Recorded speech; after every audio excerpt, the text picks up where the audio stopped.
Isso aí, pessoal, muito bem-vindos. Bem-vindos à nossa aula 3, ao nosso encontro de número 3, nessa nossa redação 1 do Arrase do Enem. E caderninho à mão, você já sabe, aí é o nosso combinado, fazendo nossas anotações, nossas inferências. Quero saber, a partir do nosso encontro da aula 2, você já foi buscar os sites de notícias, os sites de revistas e jornais para melhorar, ampliar, diversificar o seu repertório? Beleza, se sim, ótimo. Se ainda não, pessoal, tá na hora. Tudo bem, você pode estar assistindo aí várias aulas juntas para depois fazer seu âmbito de estudos, né? Então tudo bem.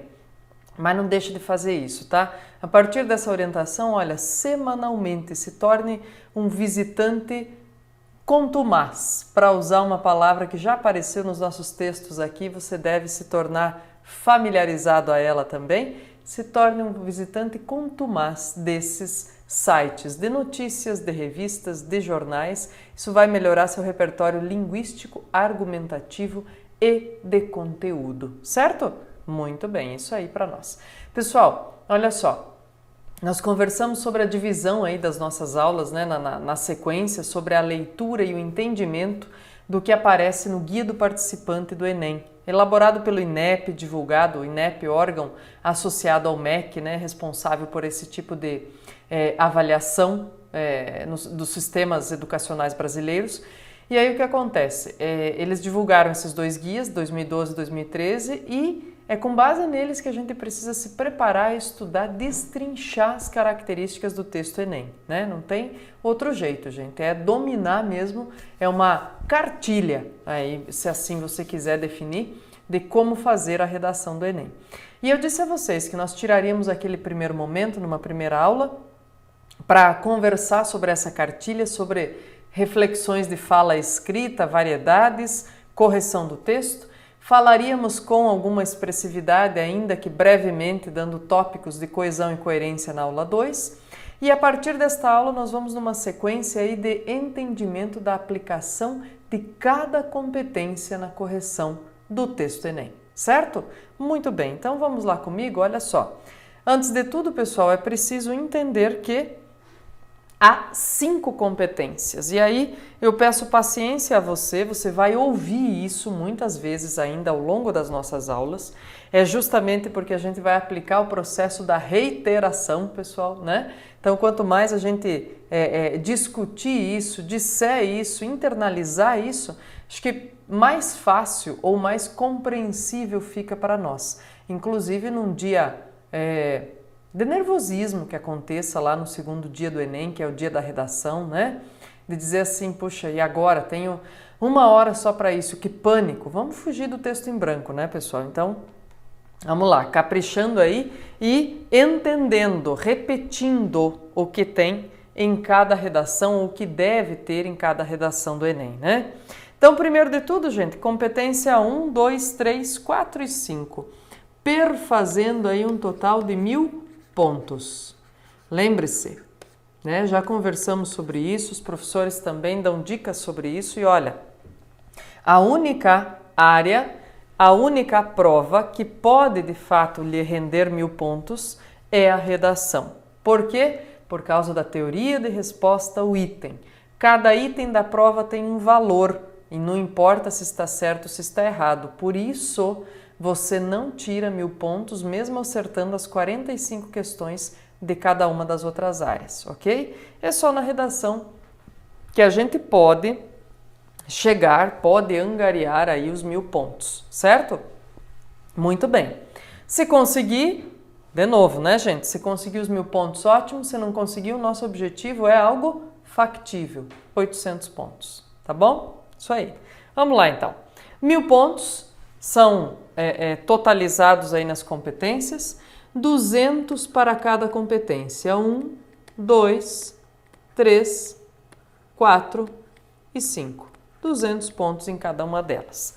Nós vamos perceber aí depois, pessoal, que elas são contabilizadas assim, né? 200, 160, 120, 80, 40 e 0, tá? As notas que podem ser atribuídas pelos corretores são essas. Não é possível atribuir nota diferente. Por exemplo, na competência 1, vamos dizer, tem um texto que não é 200 pontos. Mas eu também não queria dar 160, queria dar 180. Não pode, tá? São as notas possíveis. Onde que está escrito isso, prof? Lá nos nossos guias que nós estamos estudando, estamos balizando o nosso estudo, tá? No guia 2012 e guia 2013, tá tudo escritinho lá. A gente só está detalhando aqui para você e junto com você, tá bom? Então veja lá, ó. Nós temos aí, então, competência 1. Vamos detalhá-las, destrinchá-las. Essa aula nós vamos reservar especialmente a competência 1, tá? Competência 1, demonstrar domínio da modalidade escrita formal da língua portuguesa. Olha só, né? Já vamos ver o que isso significa. Competência 2, compreender a proposta de redação. Então, nada de escrever tangenciamento, é para escrever sobre o tema que está na proposta. E aplicar conceitos das várias áreas de conhecimento para desenvolver o tema. Olha que legal, pessoal. É isso aí. É aí que entram os conhecimentos adquiridos ao longo da sua formação, tanto extra classe quanto nas aulas de qualquer disciplina. E é por isso que a nossa redação, aguarde aí, você não perde por esperar, hein? Os nossos encontros de redação vão sim flertar, vão sim namorar com as outras disciplinas, porque é necessário, é produtivo, justamente para que você enriqueça o seu texto. Tá aí, ó, competência 2 dizendo isso para você no próprio texto, né? Competência 3, selecionar, relacionar, organizar e interpretar, vixe, quantas ações, né? Informações, fatos, opiniões e argumentos em defesa de um ponto de vista. Aqui também é onde entra o repertório de outras disciplinas, mas que entra com muita força, com muita expressão, o repertório de leitura que você adquire visitando semana a semana os sites de jornais e revistas que eu citei para vocês, né? É assim, pessoal, chega lá ao final do ano e você diz, nossa, que fácil, consigo escrever um texto com clareza e cuidado, né? Escrever não é uma tarefa fácil, pessoal, senão não seria processo seletivo, né? Mas chegar com essa tranquilidade ao final do ano dizendo, ó, me preparei, consigo elaborar um texto decente, é uma vitória, né? E está a um passo de nós conseguimos isso com cuidado, sim. Competência 4, demonstrar conhecimento dos mecanismos linguísticos para a construção da argumentação. Tá aqui, pessoal, ó. Tem uma competência inteirinha só para coesão. Por isso eu fiz aula de coesão lá na revisão de linguagens, de língua portuguesa. Por isso eu fiz aula de coesão aqui na revisão de redação, porque ela é muito importante. Ela aparece na prova de linguagens como questão e ela aparece aqui como uma competência inteirinha para dar nota para você. Então, precisa ter noção dos usos, sim. E por último, um elemento que é do texto Enem mesmo, é bem característico aí, que é a proposta de intervenção para o problema, né? Então, também é dizer assim, olha, você é capaz de minimizar os problemas aí relacionados ou minimizar os efeitos desse problema discutido no texto? Lembra assim, proposta de texto argumentativo, gente, sempre vai ser ou tema polêmico ou um tema que pelo menos renda uma discussão, né? Aquilo que não rende discussão não é proposta. Por quê? Porque vai discutir o que se não tem o que discutir, né? Então, claro, são sempre temas que rendem discussão, senão não se coloca, né? Então, como eu disse a você, além de apresentar a você novamente aí as 5 competências para reiterá-las bem certinho na sua cabecinha para você não se esquecer, nós vamos trabalhar expressivamente nesta aula com a competência 1, né? Que é a competência justamente que vai dar conta da demonstração de entendimento, de compreensão, de uso da norma culta, da norma padrão, da modalidade da escrita formal da língua portuguesa, né? E em que ela consiste, pessoal? Olha só. Isso tudo está lá no guia e eu vou destrinchando com você, né? Diz assim, ó, além dos requisitos de ordem textual, como coesão, coerência, sequenciação, informatividade, há outras exigências para o desenvolvimento do texto dissertativo argumentativo. Bem, Isso aqui é competência 1. Olha lá. Lembra que eu disse a vocês no nosso encontro primeiro da redação? A ausência de marcas de oralidade de registro informal. Então, nada de né, pra, cê sabe, tá ligado? Nós vai, nós volta, nada disso, né? Nenhuma dessas possibilidades de realização está prevista na norma padrão, gente. Então, quer dizer que isso não é língua portuguesa? Não, não disse isso. Todos esses elementinhos que eu fui citando a vocês fazem parte de outras variedades da língua portuguesa, que são usadas em diferentes contextos por diferentes pessoas em diferentes situações, né? Mas que na nossa redação Enem nós não vamos usar porque nós estamos sendo avaliados. E aí nós temos que usar só a norma padrão, certo? Nada de gíria, nada de marca de oralidade, nada de marca de regionalismo ou de sequência de escolarização, né? Então, vamos lá. Precisão vocabular. Lembra que eu disse a você também? Eu fiz uma brincadeira em três momentos já das nossas aulas, dizendo assim, ó, ei, professora, tá muito difícil, né? Você está usando umas palavras aí que eu não entendo. Ou ainda, esse texto tem uma série de vocabulários aí, de vocábulos que eu não entendo. O que você faz? Vai ao dicionário. Por quê? Eu disse a você, olha, confia em mim. As palavras que eu estou usando aqui não são palavras difíceis do ponto de vista do uso corrente de língua formal e nem as palavras que você viu escritas aí devem ser consideradas palavras difíceis ou mesmo em desuso. Não, gente, não tem nada em desuso aqui no que a gente viu. Então, tem que dar uma olhadinha no dicionário, porque isso aí faz parte do seu processo de aquisição de vocabulário, tá bom? Muito bem. Então, precisão vocabular, quer dizer, nada de usar coisa, de usar palavras muito genéricas, tem que usar palavras específicas para dizer o que a gente quer, né? Obediência às regras de. Veja só, pessoal, tem uma competência inteira para tratar e para desmistificar aquele troço também que a gente diz assim, às vezes tem gente que diz, né? Ai, não cai gramática no Enem. Pessoal, tirem isso da cabeça. Gramática é uma competência inteira, tá? No seu texto. E ela pode gerar, inclusive, decréscimo de nota em outras competências se você não dominar, não conseguir se expressar, né? Muito bem. Mais ainda, há questões única e exclusivamente sobre usos gramaticais na prova de linguagens. Então, vamos perder essa birra aí de dizer, só cai leitura, mas leitura de quê? Né? Então, essa leitura é bem bifurcada, bem bipartida aí, tá bom? E olha lá, uma competência inteira só para dar conta aí das ideias relacionadas ao uso gramatical da norma culta, da norma padrão escrita da língua portuguesa, né? Primeiro, gente, concordância nominal e verbal, ou seja, aqui vai entrar plural, singular. No caso da concordância nominal também entra o quê? Gênero, né? Feminino ou masculino. E aí tem que tomar um cuidado bem especial, né, gente? Feminino com feminino, masculino com masculino, plural com plural, singular com singular. Os verbos também, eu brinquei com vocês com a história ali antes do nós vai, nós volta.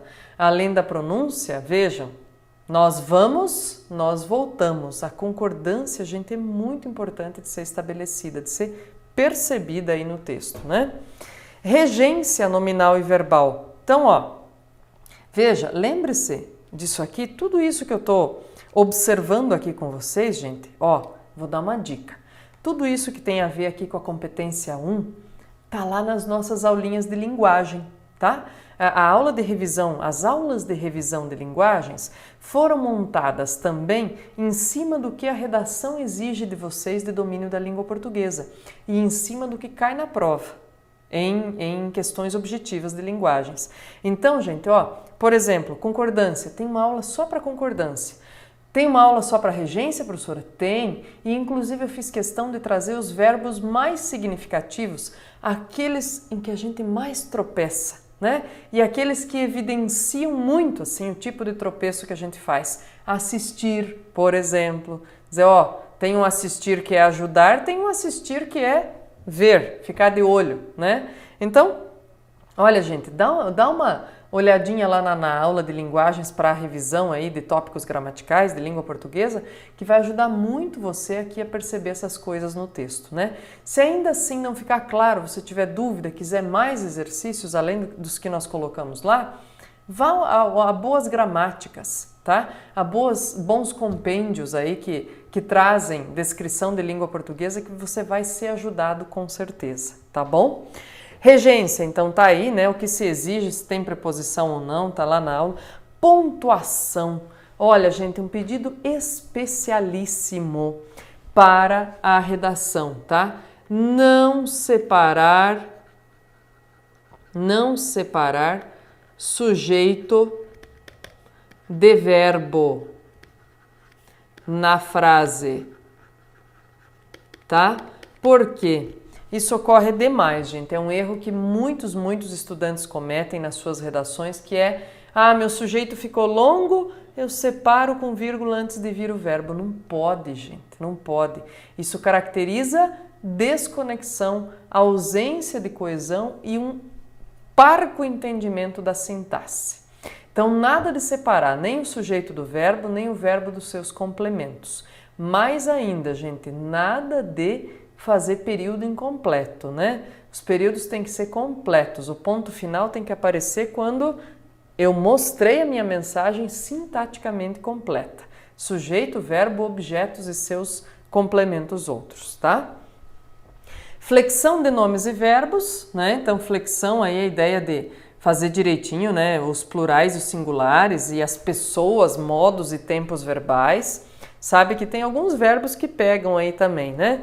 E a gente vê muitas vezes, inclusive na imprensa. Eu tenho um em especial que me lembro agora e queria conversar com vocês. É o verbo intervir, né?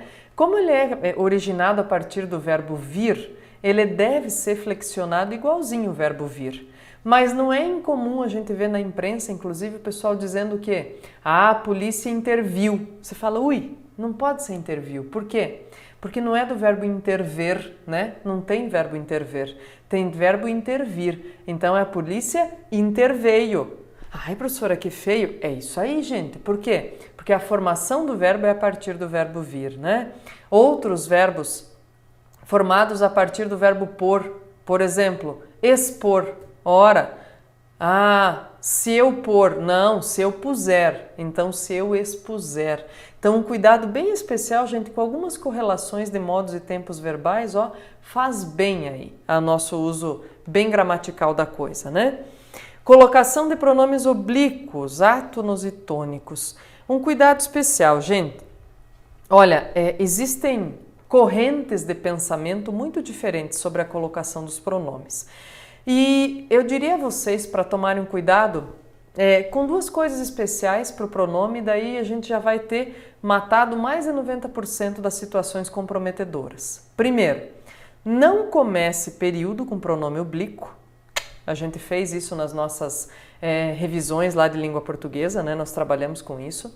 E não coloque esse pronome depois do verbo se antes do verbo houver outro pronome, ou um advérbio, ou uma palavra negativa, né? Se houver esse tipo de palavra antes do verbo, o pronome oblíquo vem para antes dele, tá bom? E não começa a frase, não começa período com oblíquo.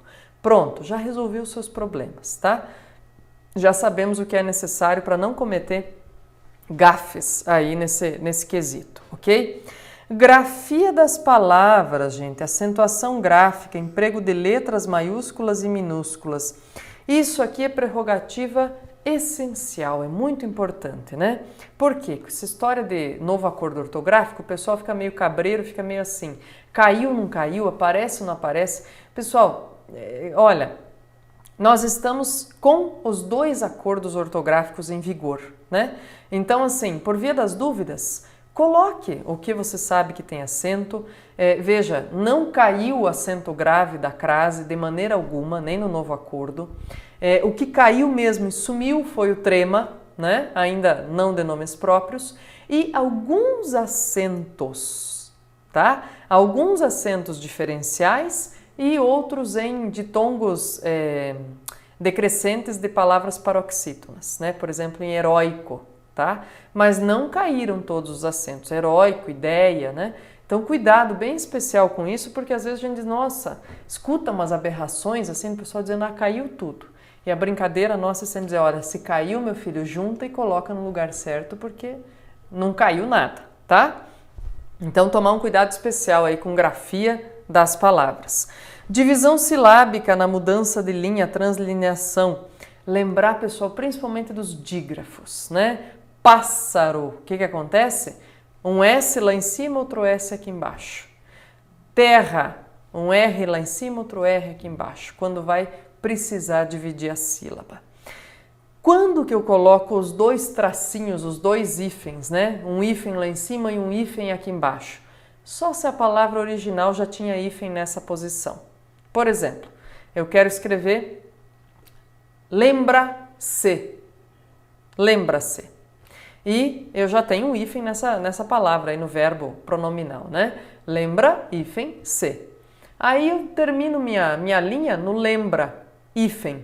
Opa, então eu coloco hífen embaixo também, se, tá?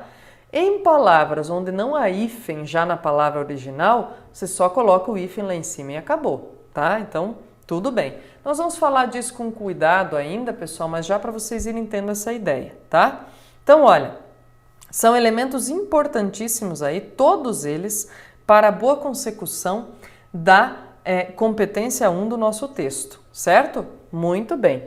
Agora vejam, o próprio manual, gente, traz para nós porquê de uma competência levar 200 pontos, 160, 120, 80, 40 ou 0. O que é que você faz no seu texto em relação à competência 1, norma culta, domínio da língua escrita contemporânea portuguesa? O que é que você faz no seu texto para ganhar ou perder nota? Olha lá. 200 pontos. Quem é que leva 200 pontos? Quem tem excelente domínio da modalidade escrita formal da língua e de escolha de registro. Desvios gramaticais ou de convenções de escrita são aceitos somente como excepcionalidade e quando não caracterizam reincidência. O que isso quer dizer, pessoal? Eu posso aceitar que você erre uma vírgula e um acento no seu texto, mas não mais que isso para lhe dar 200 pontos.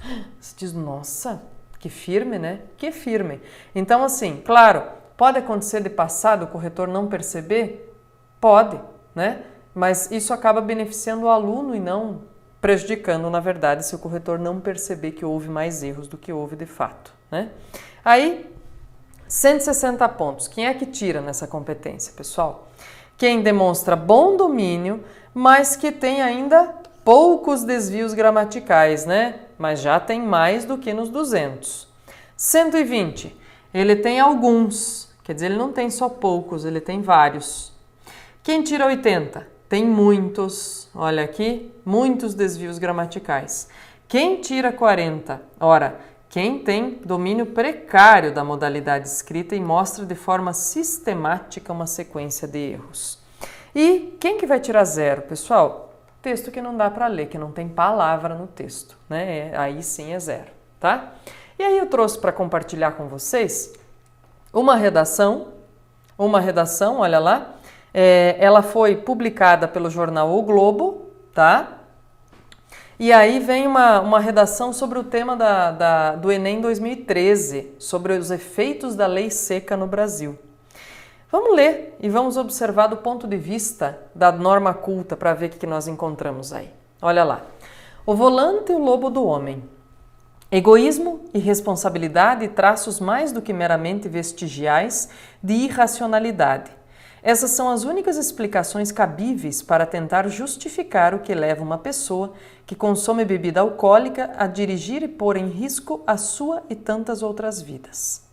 A lei seca, que recentemente foi implantada no Brasil, tem o intuito de coibir a associação de álcool e direção e de reduzir o número de mortes causadas por essa associação.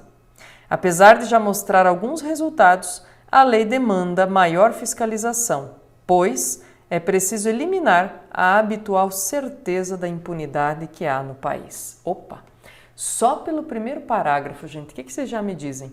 Tem repertório, vocabulário variado? Vamos ver lá, ó. Olha lá nos elementos que dizia lá em cima. Ó, tem precisão vocabular essa pessoa? Tem. Tem ausência de marcas de oralidade? Total, né? Tá formal e firme no texto. Obedeceu essas regras todinhas aqui? Todinhas. Fez pontuação adequada e expressiva, fez inversões sintáticas, trouxe direitinho concordâncias e regências e colocação pronominal. Ufa, é candidato a nota integral esse texto. Vamos ler a sequência, vamos observar juntos, vamos ver lá. Diz assim: Thomas Hobbes, filósofo inglês, dizia que o estado de natureza humano é um risco à sobrevivência da própria espécie e que instituições que regulamentem o comportamento e as ações do homem são essenciais para evitar o caos e a extinção da humanidade. A lei seca é uma dessas instituições. Mesmo cientes de que o álcool, como droga neurodepressora, altera a capacidade de raciocínio, reflexo e de coordenação motora, muitos motoristas, por comodidade e falta de responsabilidade, não demonstram o mínimo apreço ou zelo pela vida quando decidem dirigir após terem consumido bebida alcoólica. Apesar de já implantada, a lei seca ainda não atingiu seu potencial. É preciso que haja um compartilhamento de responsabilidades entre Estado e sociedade para que os objetivos dessa lei sejam alcançados com maior eficácia. O Estado precisa destinar mais verbas à fiscalização, colocar mais policiais equipados com etilômetros nas vias para que os transgressores da lei sejam devidamente punidos. Também fazem-se necessários investimentos em palestras públicas que mostrem a realidade e o sofrimento de famílias, que perderam entes em acidentes relacionados ao uso de álcool e os sobreviventes cujas sequelas trouxeram dificuldades crônicas para suas vidas. A educação no trânsito deveria ser inserida na grade curricular obrigatória das escolas, para que crianças e adolescentes tenham contato e consciência das responsabilidades as quais é preciso ter como motorista, passageiro, ciclista ou pedestre. Opa, se diz, prof, aconteceu aí um lapso. O que a pessoa escreveu? Pedestre. Pois é. Aí você pode até rir sozinho e dizer, escreveu pedestre. Mas será que isso tira a maestria com que essa pessoa vem desenvolvendo as outras habilidades no texto? Parece que não, né, gente? É um desvio. Veja lá. Vamos terminar o texto.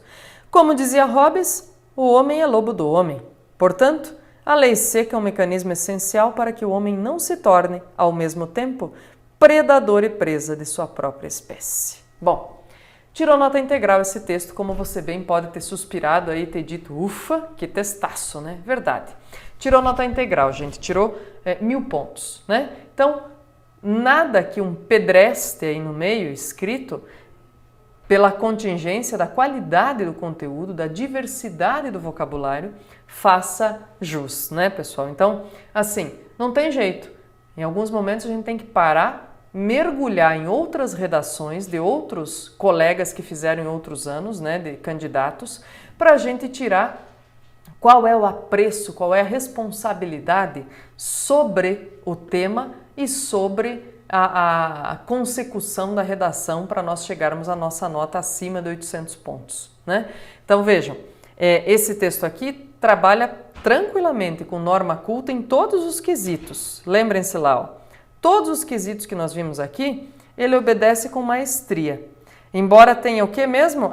Ele tem excepcionalidade, ou seja, é um desvio, gente. Não é mais que isso, né? Tem 1 ou 2 desvios, só isso.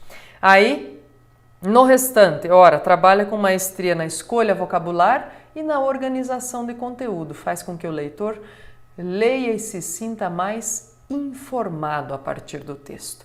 Claro que ele tem outras qualidades importantíssimas, senão não teria tirado nota 1000. Mas o que queremos ver com ele neste momento é a nota integral em competência 1, domínio da modalidade escrita formal da língua portuguesa. Guarde esse texto como referência, vale a pena. E vale a pena mais ainda, vamos falar disso, desta própria proposta, mas se quiser, pega lá a proposta 2013, treina efeitos da lei seca no Brasil. Vamos lá, bom trabalho, arrase no Enem, bem-vindo à redação.